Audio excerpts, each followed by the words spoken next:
Chapter 9. Everyone had run for cover. Wiglaf stood alone in the castle yard. Dudwin dashed out from the henhouse and ran to his brother. "You must hide," he cried. "These are giant dragons, Wiggy. They'll frame you."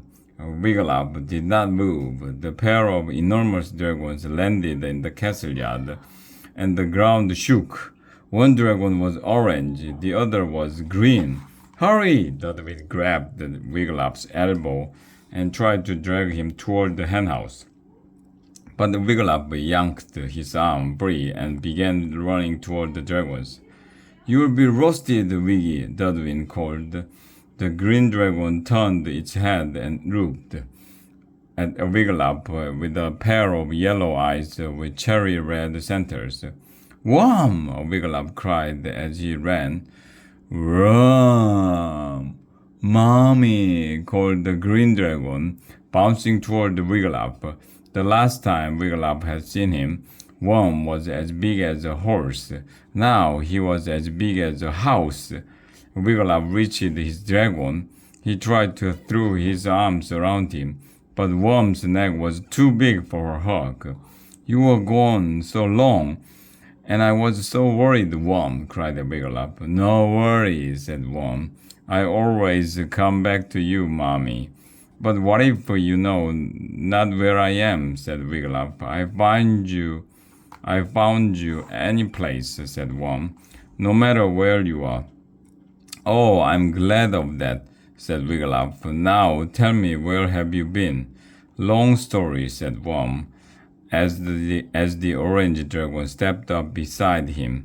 She blinked her deep blue eyes. "This Sherry dragon," said Worm. "I meet Sherry at lair. Sherry fly off with other dragons, and I fly off to go to school to learn dragon ways. But I miss Sherry, so I fly off to find her. Sherry miss me too, and she fly off to find me." Sherry nuzzled Worm's neck. Worm purred happily. "Lucky for us, we find each other." Now Wiglaf understood that it wasn't him Worm had gone searching for. It was Sherry Dragon. Brother Dave dashed out from the stables. "Worm!" he cried, running over. "Thou art back!" "Brrr!" trilled Worm. "This is Shirley Dragon," Wiglaf told Brother Dave. "Shirley and I in love," said Worm. "Want to get married?" "Married?" cried Wiglaf. "You are but a baby, Worm." "Take another look at thine dragon, Wiglaf," Brother Dave said. Wiglaf swallowed. Worm was enormous, and he no longer spoke like a baby dragon. But marriage? That was a big step. Worm bent close to Brother Dave. "Will you marry us, brr?" "I shall," said Brother Dave.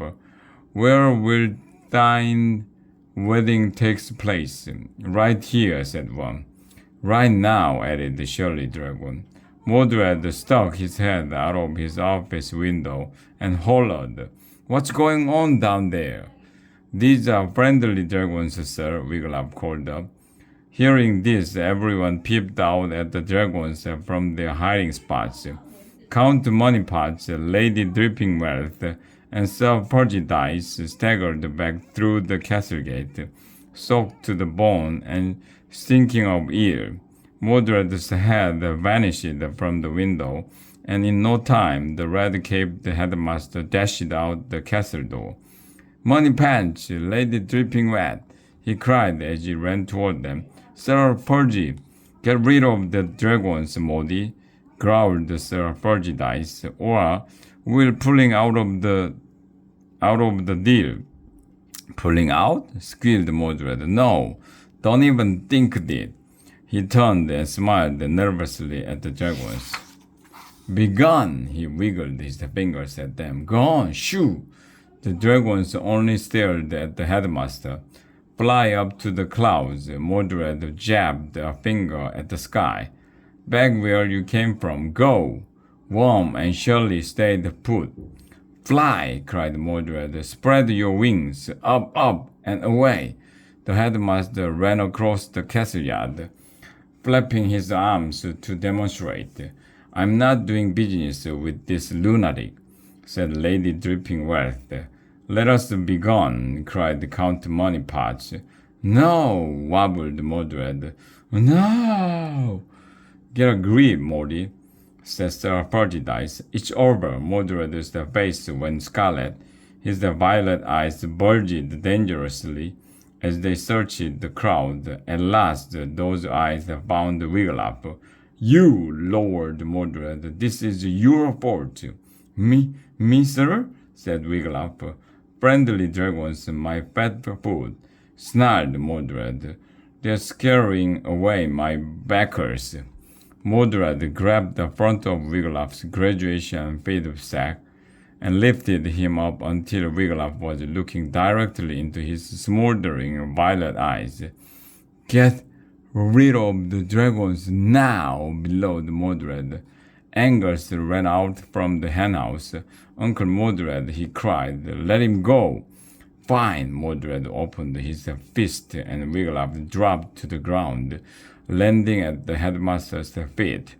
And suddenly the headmaster's feet seemed to soar upward all on their own. Wigglytuff raised his head and saw the headmaster dangling from Worm's teeth. Worm gave him a little shake. "Yee!" shrieked Mordred. "Let him go, Worm," Wigglytuff said firmly. Worm opened his mouth. Mordred fell to the ground with a thunk. Angus gave him a hand up, and he staggered off after his backers. Dragon can be a big attraction. Think of it. Dragon Gold Casino, he cried as he chased after the terrified trio. We'll make a bloody fortune.